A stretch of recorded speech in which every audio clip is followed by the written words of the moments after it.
Bonjour à tous, aujourd'hui je vous propose une capsule vidéo de méthodologie pour l'exercice 2 de spécialité de SVT. Donc la spécialité, l'année terminale c'est coefficient 16 pour le bac, avec une épreuve pratique de 1 heure qui représente 5 points sur 20 et l'épreuve écrite de 3h30, 15 points sur 20, découpée donc en deux exercices, l'exercice 1 de restitution de connaissances et l'exercice 2 de raisonnement scientifique. L'exercice 2, c'est un exercice qui permet d'évaluer la capacité du candidat à pratiquer une démarche scientifique à partir de l'exploitation d'un ensemble de documents et en mobilisant ses connaissances. Dans cet exercice, le questionnement amène à choisir et à exposer une démarche personnelle, à élaborer une argumentation et à proposer une conclusion. Cet exercice est basé obligatoirement sur plusieurs documents. Ces documents, ils peuvent s'éloigner des choses que vous aurez vues en classe, mais dans tous les cas, obligatoirement, ils impliquent la mobilisation des connaissances. Voyons la grille d'évaluation. Donc elle est plus complexe que pour l'exercice de type 1. Elle est basée sur 3 curseurs indépendants. Le premier curseur, c'est la démarche scientifique. Autrement dit, c'est l'organisation de l'exposé. Vous serez jugé sur la logique apparente, sur la prise en compte du problème posé, sur la présence d'une conclusion, sur la qualité de votre expression, etc. Le deuxième curseur, c'est le curseur des informations. Et là, on va juger la pertinence des informations. Autrement dit, la pertinence des informations issues des documents, mais aussi la pertinence et la complétude des connaissances. Et le troisième curseur est le curseur des mises en relation. On juge la façon dont les informations des documents et les connaissances sont exploitées et mises en relation pour répondre aux problèmes posés.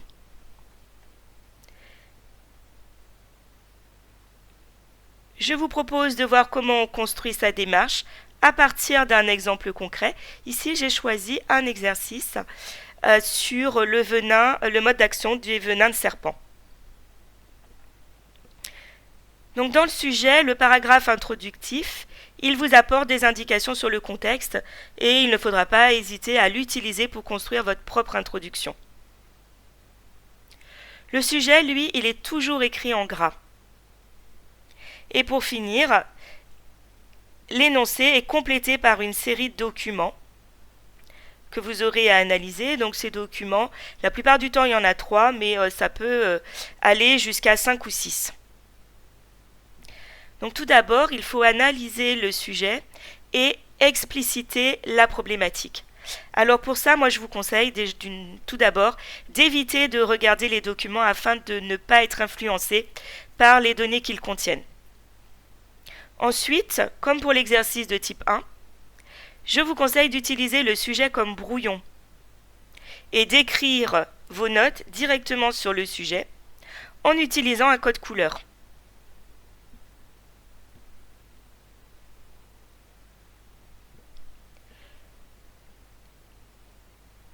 Donc voici un exemple de ce qu'on peut écrire sur son sujet. Dans la question, donc, j'ai souligné la question qui m'est posée et je l'explicite. Expliquer l'effet paralysant de la fasciculine et de l'alpha-bungarotoxine, eh bien c'est expliquer comment ces deux toxines empêchent la transmission du message nerveux au niveau de la synapse neuromusculaire. Ce qui fait qu'après écrire ma problématique, c'est très simple. Je vais simplement poser sous forme de question ou pas ce que j'ai explicité. Donc ensuite, toujours au brouillon, on passe à l'analyse des documents. Et là, eh bien, il faut se restreindre aux informations pertinentes par rapport à la problématique.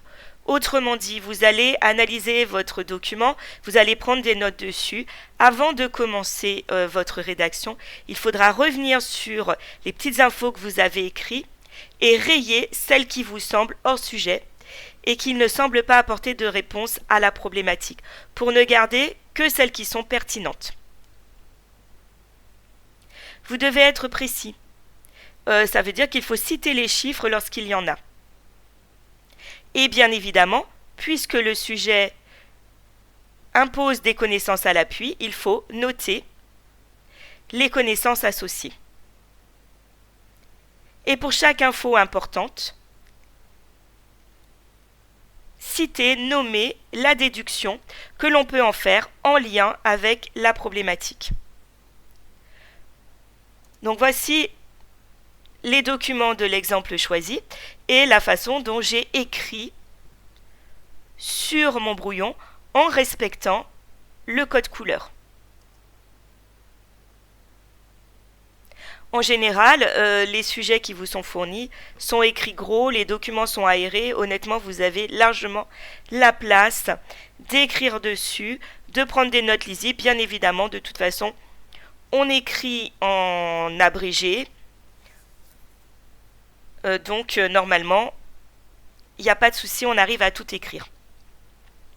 Donc, une fois qu'on a fait l'analyse des documents, eh bien, on va construire son plan. Alors le plan, c'est toujours 2 ou 3 grandes parties, pas plus. Attention, on ne fait pas une partie par document. On peut présenter ces paragraphes en leur donnant un titre. Et une fois qu'on a trouvé son plan, il faut choisir l'ordre logique des documents qui sont en lien avec le plan. Donc dans l'exemple choisi, je vous propose un plan facile avec comme grand 1 le mode d'action de la fasciculine et comme grand 2 le mode d'action de l'alpha-bungarotoxine. Parce que si on revient sur les documents, on s'est rendu compte que la fasciculine, elle agit sur une enzyme et non pas directement sur la transmission du message nerveux. Enzyme qui va hydrolyser l'acétylcholine. Alors que l'alpha-bungarotoxine, elle agit sur la fixation de l'acétylcholine sur son récepteur. Donc autrement dit, 2 modes d'action différents, ce qui aboutit à un plan en 2 parties. Et ce plan va amener à utiliser les documents dans l'ordre. Mais attention, en fait c'est assez rare qu'on se retrouve avec les documents dans l'ordre. D'une part parce qu'il n'y a jamais qu'un seul plan possible. Autrement dit, les documents sont utilisés pour telle personne dans un ordre et pour un autre plan, pour un autre candidat dans un autre ordre. Et en plus, cet exercice, c'est un exercice de raisonnement. Donc on évalue votre capacité à raisonner. On va donc évaluer votre capacité à sélectionner les documents et les agencer dans un ordre précis. Si on vous donne les documents dans l'ordre le plus logique, à ce moment-là, on ne va pas pouvoir évaluer cette compétence. Donc inutile de vous dire que la plupart du temps, les documents vous seront donnés dans le désordre. Donc voilà, maintenant qu'on a son plan, on sait ce qu'on va dire dedans. Donc on revient encore une fois sur les documents avec donc notre brouillon dessus et l'analyse des informations. On revérifie encore une fois qu'on n'a pas fait de hors-sujet et surtout qu'on n'a rien oublié et qu'on a été précis parce que maintenant on va passer à la rédaction. Rédiger l'introduction, c'est relativement simple. Il faut présenter le contexte et là on utilise le paragraphe introductif. On énonce la problématique. Donc comme je vous l'ai dit précédemment, ça peut être une question, mais on peut aussi la présenter sous forme d'une phrase affirmative. Et on annonce le plan. Donc voici un exemple dans lequel j'ai fait exprès de ne pas présenter ma problématique sous forme de question.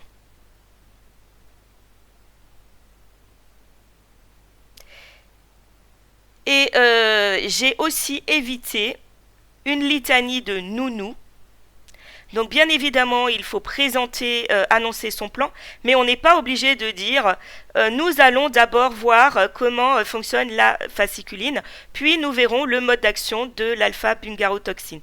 On peut essayer de faire une phrase un petit peu plus élégante. Je vous rappelle que votre introduction, en fait, même si vous la rédigez alors que ça fait déjà plus d'une demi-heure que vous êtes sur votre sujet, pour l'examinateur, lui, c'est la première chose qu'il lit de vous. Et donc, ça va poser votre style et déjà influencer favorablement, si elle est bien faite, l'examinateur. Ensuite, on rédige le développement. Donc, il faut faire attention à bien identifier dans la formulation de vos phrases la saisie des informations pertinentes. Mais je vous conseille d'éviter l'anaphore. Le document 1 montre que, le document 2 montre que, où nous voyons dans le document que.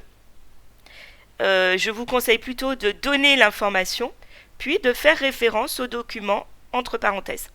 Donc voici un petit exemple pris dans les documents.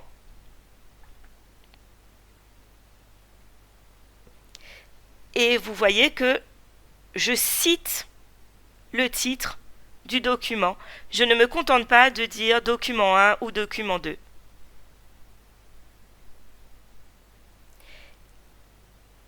Il faut bien évidemment faire des transitions entre les différentes idées et bien penser à aérer le texte, sauter des lignes, souligner les mots qui vous paraissent importants.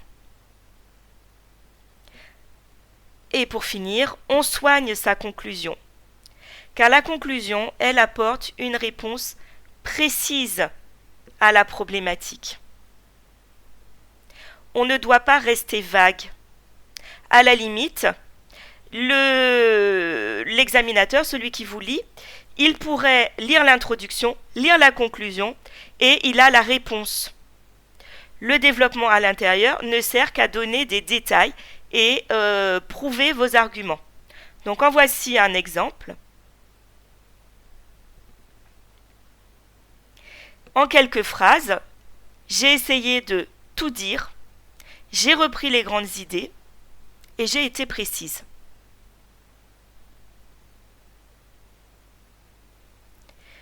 Voilà, et bien cette capsule vidéo de méthodologie est terminée. J'espère qu'elle vous sera utile et que vous vous sentirez plus à l'aise le jour de l'examen.